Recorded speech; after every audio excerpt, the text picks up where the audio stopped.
Com a aproximação das eleições municipais, a Federação Israelita de São Paulo convidou os candidatos ao cargo de prefeito para uma conversa com a nossa comunidade. Convidamos entidades e jovens para que tivessem a oportunidade de conversar e conhecer as propostas de cada um deles. Franqueamos a todos vocês todas as entrevistas ao mesmo tempo. Espero que vocês possam aproveitar. Um abraço para todos.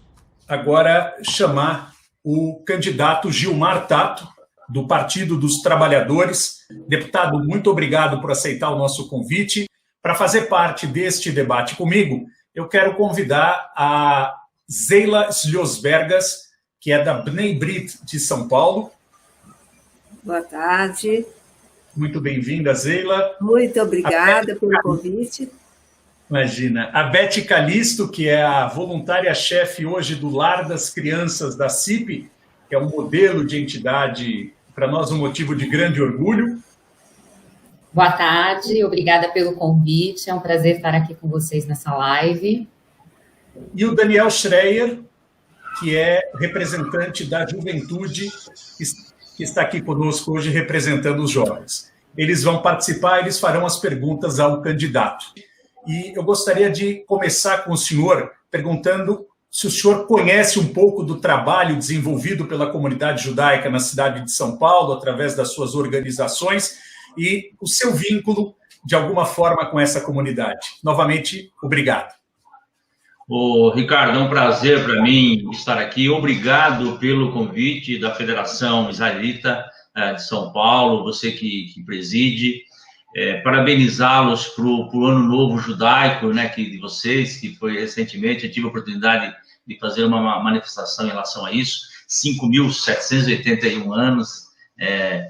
Vocês têm uma história bonita de ensinamento, de conhecimento e ensinamento para a humanidade. Então, por isso que é uma honra estar aqui. Você sabe que eu sei que existe uma entidade de vocês, o NIBS, há muito tempo. E eu imagino que ela seja muito antiga, inclusive. Eu nunca tive... Ela é centenária. É centenária. Então, mas desde quando, assim, acho que dos anos 80, 90, eu sempre vi falar, eu nunca tive a oportunidade de ir lá, de conhecer. Eu gostaria muito de um dia, independente do processo eleitoral, de conhecer, porque ela é muito famosa, ela é muito conhecida em relação ao trabalho que a comunidade judaica faz nessa área de serviço social, assistência social, e essa preocupação que vocês têm de ajudar as outras pessoas. Então, é um pouco que, assim, na área social, ela é bastante conhecida. Eu participei de 8 anos do governo aqui, né, de São Paulo, os 4 anos do governo da Marta e os 4 anos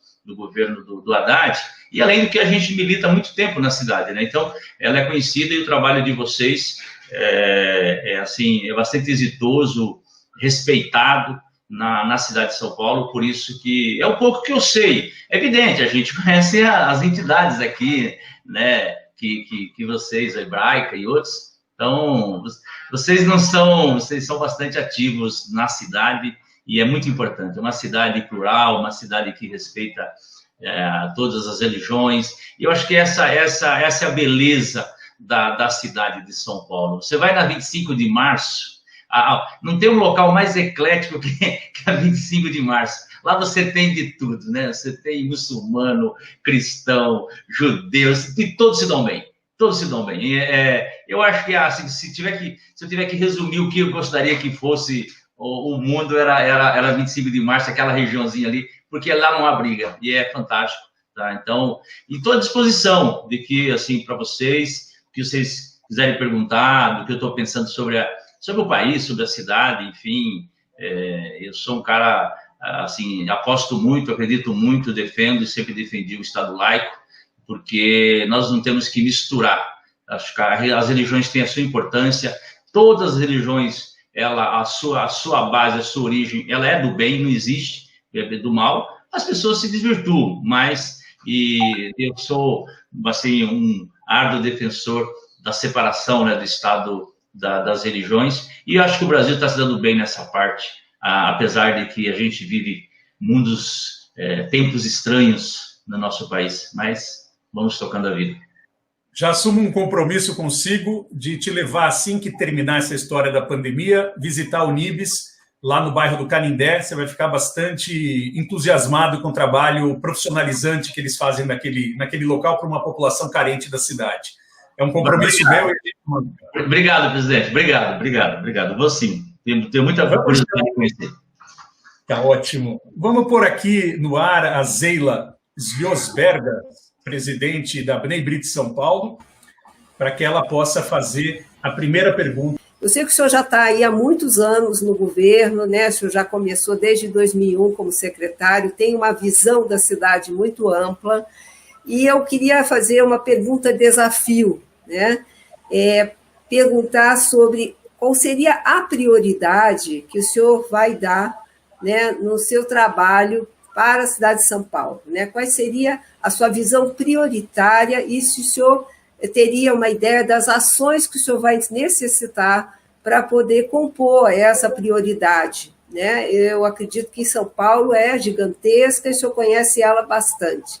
Então, essa é a nossa pergunta, a pergunta da instituição, que eu acho que não é um assunto, mas é uma forma do senhor compreender a sua problemática nesse momento, com a pandemia, com as questões econômicas. Então, acho que essa seria a introdução ampla.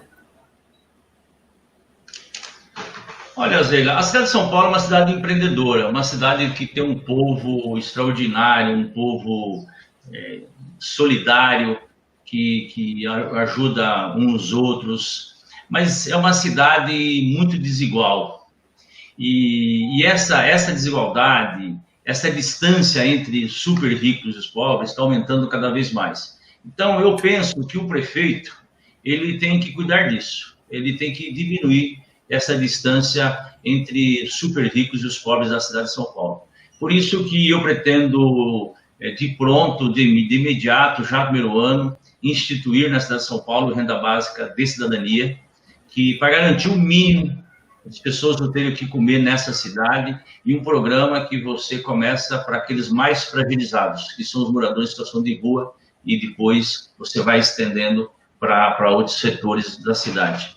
O segundo elemento que tem a ver com o que eu fiz na cidade, nós temos que ampliar o direito das pessoas se apropriarem da cidade, principalmente o direito das pessoas poderem procurar emprego. Então, como nós fizemos o bilhete único, fizemos o passe livre para os estudantes e aumentamos para 60 anos o passe gratuito para as pessoas acima de 60 anos, que foi no governo Haddad, o último, eu acho que nós temos que agora estender para os desempregados, para que eles possam buscar emprego. A terceira coisa, que é fundamental, e principalmente o pós-pandemia, nós temos que ter uma frente de produção de emprego e de renda na cidade. E a maneira que eu vejo, é difícil o emprego nesse mundo do 4.0, que é muito o emprego, ele está cada vez mais sofisticado, os empregos criados, eles são altamente tecnológicos, diferente dessa precarização dos aplicativos, dos entregadores, que isso é a precarização do mundo do trabalho, mas nós temos que pensar a cidade de uma outra maneira. E o jeito que eu penso a cidade é através da economia solidária. Por isso que eu quero mudar o padrão de contratação da prefeitura, mudar através de você, por exemplo, a prefeitura comprar os uniformes escolares, ou mesmo toda a vestimenta, todas as roupas da rede de saúde da cidade.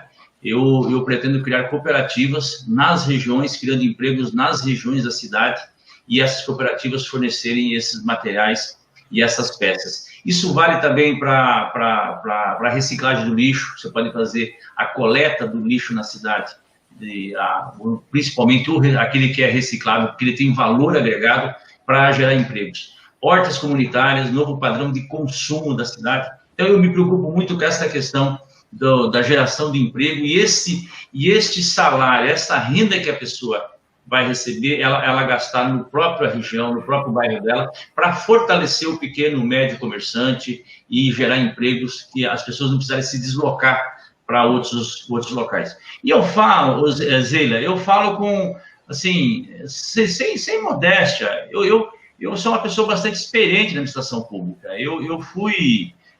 se eu estiver falando muito, você me corta, tá? Eu comecei como secretário de abastecimento na cidade de São Paulo. Eu vi. E ali as crianças comiam bolacha seca. Eu fui numa escola lá no Paraisópolis, escola nome de Paulo Freire, e na hora do almoço as pessoas comendo bolacha seca. E aí eu implantei toda a alimentação adequada, a gente chamou de almoço e janta na época. Mas era bancada, com acompanhamento de nutricionistas. Então, as crianças comiam efetivamente arroz, feijão, carne, legumes, frutas, suco de laranja natural. E todo mundo, na época, falava que não dava para fazer isso. Nós fizemos. Eu tive, no segundo ano, eu fui para a Secretaria da Implantação das Subprefeituras. A São Paulo tem 12 milhões de habitantes. Na época, tinha 10 milhões, mas já era bastante gente. E a gente descentralizou, eu comandei esse processo. Então, isso me permitiu eu conhecer todas as secretarias, enfim, toda a máquina da prefeitura. E ali, em terceiro, que foi o que o nosso presidente falou, eu fui para a Secretaria de Transportes, que aí sim a gente revolucionou todo o sistema de transportes, fizemos o bilhete único, aquelas faixas exclusivas de ônibus, e recentemente, quando eu voltei com a Haddad, aí nós ampliamos o bilhete único mensal, ampliamos muitos corredores e faixas de ônibus, as ciclovias, né? Nós temos mais de 400 quilômetros de ciclovias. São Paulo tinha 60 e poucos. Então, a Paulista Aberta. Então, são ações, eu falo assim, eu quero colocar essa experiência, a maneira do que eu atuei, de forma bastante séria e ousada, porque teve que ter uma certa dose de ousadia, a serviço disso. Por isso que eu falo que a nossa prioridade é combater a desigualdade social em função da que a população está ficando cada vez mais sem emprego e sem renda e está aumentando muito a diferença entre ricos e pobres na nossa cidade e no nosso país, infelizmente. É verdade. Muito obrigado. Muito obrigado, Zeila. Muito obrigado, deputado. E agora eu chamo para fazer parte aqui a Beth Kilner Calisto, gestora do Lar das Crianças da CIP, lá no bairro de Santo Amaro. Beth, por favor. Olá, Gilmar, é um prazer estar aqui com você. O Lar das Crianças da CIP, ele é uma instituição que existe há 83 anos e ele pertence à Congregação Israelita Paulista. Nós fazemos o contraturno escolar para 440 crianças e jovens da periferia da Zona Sul de São Paulo. E o lar, ele está fechado desde março, né? Mas desde lá, a gente vem trabalhando de forma remota e levando conteúdo para essas crianças e jovens, para que elas continuem desenvolvendo suas habilidades emocionais, suas competências, que complementam, na verdade, a formação, que complementam o conteúdo educacional da escola e formam o jovem de forma integral. Mas nós sabemos como foi e como está sendo difícil esse trabalho remoto e o gap que essas crianças e jovens estão tendo de conteúdo na escola municipal. Então, o que eu queria te perguntar é assim, qual o seu plano para corrigir esse gap de 2020, né? E quais são suas propostas de melhoria no ensino municipal e para tudo aquilo que eles não conseguiram aprender e assimilar em 2020? Beck, parabéns pelo trabalho que você desenvolve na Zona Sul, onde eu comecei também. Quando vim para São Paulo, lá do Paraná, nós fomos para a Capela do Socorro, para a Zona Sul de São Paulo. Eu sou da opinião que eu acho que esse ano está perdido para a volta às escolas, sabe? Acho que não dá mais. O que eu faria se eu fosse o prefeito? Portanto, né? Não ficaria parado. Então, eu montaria, Beth, junto com os profissionais de educação e as mães, os pais, um plano pedagógico que fizesse, uma das coisas, a avaliação dos alunos, para aqueles que conseguiram ter aula de reforço, aqueles que estão mais avançados, outros menos, para ir preparando, portanto, para o ano que vem. Essa é uma primeira medida. A segunda, eu aproveitaria para reformar as escolas, em função desse novo normal, ou o pós-pandemia, que é no sentido de você criar um protocolo de chegada dos alunos e dos profissionais de educação nas escolas. Desde aquele aluno que pega a perua escolar, o vai e volta, chega na escola, você ter profissionais que faz a testagem para verificar se a pessoa está com febre ou não, preparia do ponto de vista físico torneiras e mais torneiras para os alunos e todos que entram na escola lavarem as mãos, já na chegada e na saída. Eu aumentaria o número de salas de aulas, porque você tem salas de aulas que tem mais de 40 alunos, né? Já era impossível antes, e hoje é muito difícil, e mesmo na hora do intervalo. Então, eu faria uma reforma nos banheiros, uma reforma nas escolas do ponto de vista físico. Do ponto de vista da qualidade, é inadmissível a cidade de São Paulo, rica como um orçamento de 60 bilhões, praticamente, você não tem internet em todas as escolas. E nós teríamos que ter um plano de colocar a internet ou um plano de dados para as crianças nas casas onde você tem alunos, para elas poderem acompanhar, inclusive, disputar lá no futuro o Enem. Do ponto de vista, o programa de qualificação e requalificação dos professores, dos profissionais, para que eles possam se atualizar, e a atualização, hoje tem que ser permanente. Então, você pode ajudar esses professores, essas professoras, para que elas possam fazer cursos especializados, fazer graduação ou pós-graduação, essas novas ferramentas, novas tecnologias. Então, para o aluno poder aprender, e ele estar à frente dessas novas tecnologias, dessa nova modernidade, o professor, quem que vai ensinar? O professor. Então, você tem que pôr no currículo, no plano pedagógico, esses instrumentos, essas ferramentas. Então, o professor, ele tem o extra-aula, é fundamental para ele poder ensinar as crianças. Então, a valorização desses profissionais, ela é fundamental, não é uma questão secundária, ela é essencial, ela está no centro do novo conhecimento que São Paulo precisa estar à frente. Não dá. Olha, Beth, São Paulo, quando tem essas provas do Enem, essas provas que o próprio Haddad que organizou no Brasil, a gente perde para o Ceará, perde para o Piauí, nós estamos perdendo para o estado mais pobres que nós. Não é razoável. Portanto, eu mudaria muito a maneira de comandar a educação e tudo isso com a participação da comunidade. É fundamental a comunidade participar da aprendizagem, participar da sua escola. Não dá para a escola ter um muro alto, um arame farpado às vezes, e a comunidade do entorno não sabe o que está acontecendo dentro daquela escola. Muito obrigado, Beth, pela sua pergunta. E agora nós vamos colocar no ar o jovem Daniel Schreier, que os jovens são mais impetuosos também, para fazer a sua pergunta. Daniel, por favor. Boa tarde, candidato. Como eu falei, meu nome é Daniel Schreier, eu faço parte aí da juventude da comunidade, mais especificamente da Razitanor, que é um movimento juvenil que existe há 61 anos, desde 59, aqui em São Paulo, vinculado à Congregação Israelita Paulista também, a CIP. Nós desenvolvemos atividades aí para jovens de 6 a 16 anos aí, nos sábados, voltados à educação não formal e também a uma construção de uma identidade judaica dentro do movimento.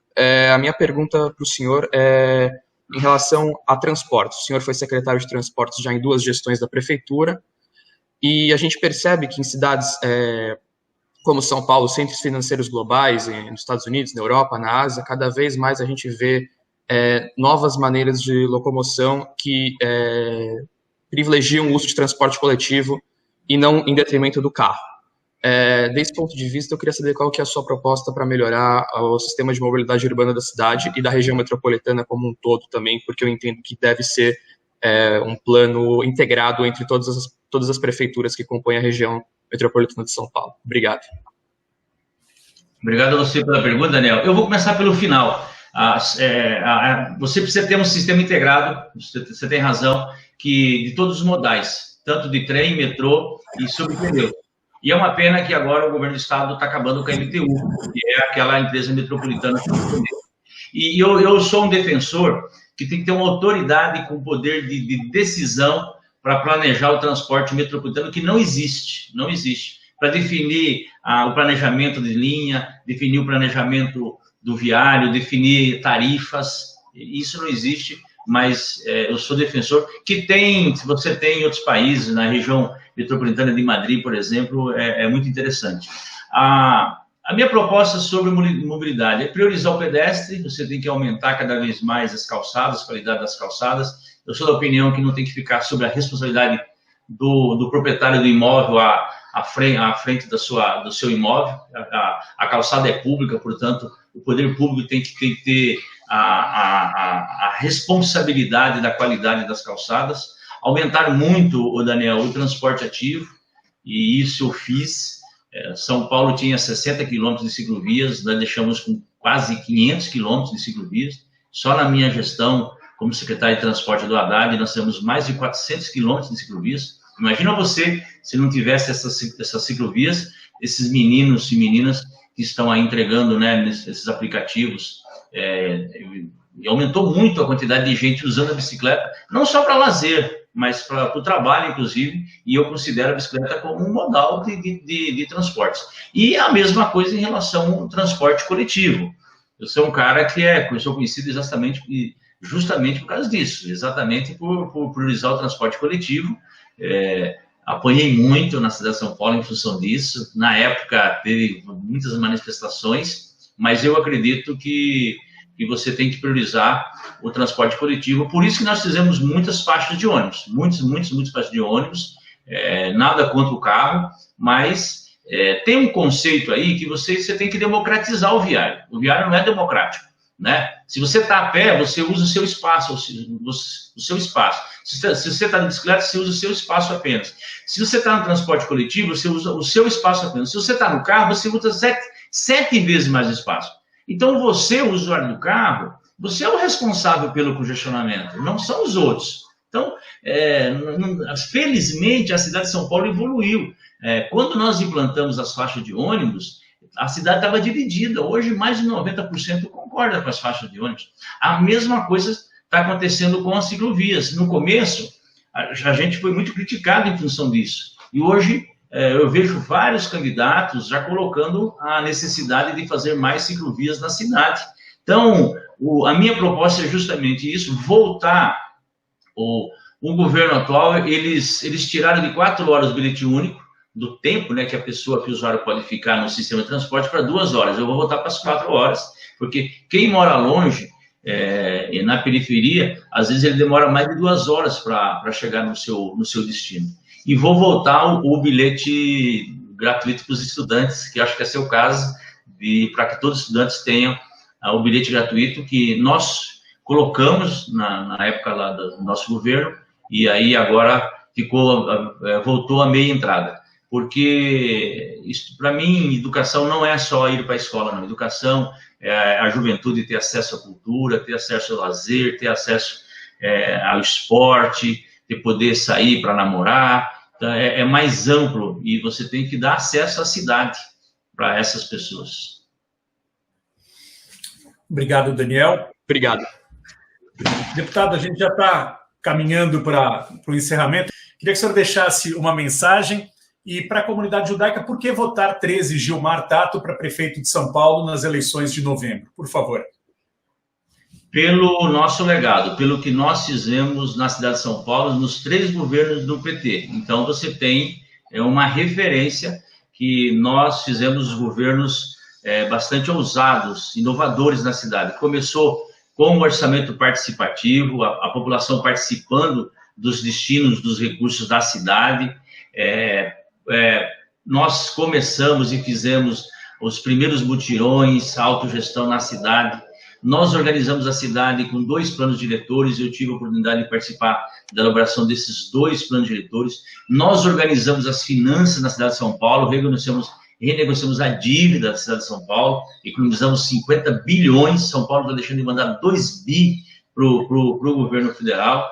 E nós fizemos os céus, fizemos bilhete único, os corredores, o vai e volta, a Paulista aberta. E eu tive a oportunidade de participar dessas gestões. Então, com muita humildade, mas também fui ousado, fui determinado e com experiência de quem conhece essa cidade na palma da mão, que atua nessa cidade há quase 40 anos, que começou a trabalhar como office boy aos 14 anos nessa cidade. Então, eu sou muito grato a essa cidade, foi aqui que eu casei, criei meus filhos, e foi aqui que eu militei politicamente e fiz bastante coisas para a cidade dessas que eu estou falando. Então, nós não podemos nos arriscar. A cidade precisa de gente que tenha conhecimento, que sabe que a hora que no primeiro dia que entrar na administração, vai ser mais que um prefeito, vai ser um líder, vai ser uma pessoa que vai articular não só a comunidade judaica, mas todas as outras comunidades,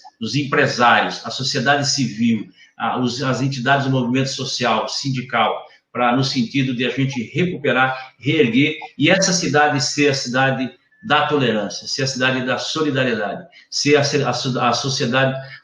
cidade do amor, da esperança, de que é possível a gente viver com dignidade nessa cidade e sem ódio e sem violência. É por isso que eu quero ser prefeito, para poder implementar essas coisas que eu penso, e parte eu já fiz, e eu acho que como prefeito, fiz como secretário, e como prefeito, eu consigo fazer muito mais. Muito obrigado, deputado Gilmar Tato. Eu vou chamar as outras pessoas aqui na tela. Então, está aqui a Beth, está aqui a Zeila, está aqui o Daniel. E juntos a gente queria agradecer ao senhor, desejar sucesso, boa sorte na sua gestão, se eleito, e conte com a comunidade judaica. Independente dos resultados das eleições, a gente se compromete a levar o senhor a conhecer esses projetos sociais tão bonitos que a comunidade faz para a cidade de São Paulo. Então, muito obrigado pelo seu tempo. Obrigado, candidato. Boa sorte. Obrigada. Obrigada, Gilmar. Muito bom. Boa sorte.